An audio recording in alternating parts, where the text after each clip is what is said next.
What does sustainability mean for the Crossorter? Sustainability is a key design driver of the Crossorter.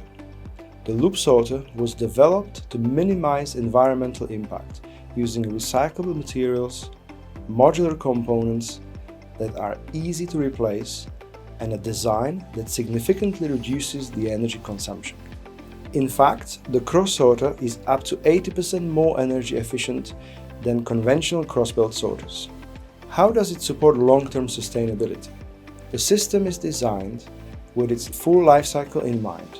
Components and materials such as pure uncoated aluminium are selected for durability and recyclability, and the sorter is engineered for easy disassembly, refurbishment and reuse.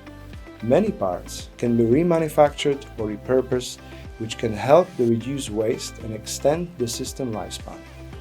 Overall, up to 99% of the materials used in the Crossorter can be reused, repurposed or recycled.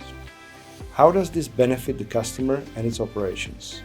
The sorter's energy-efficient performance helps reduce power consumption, which can lower operating costs over time.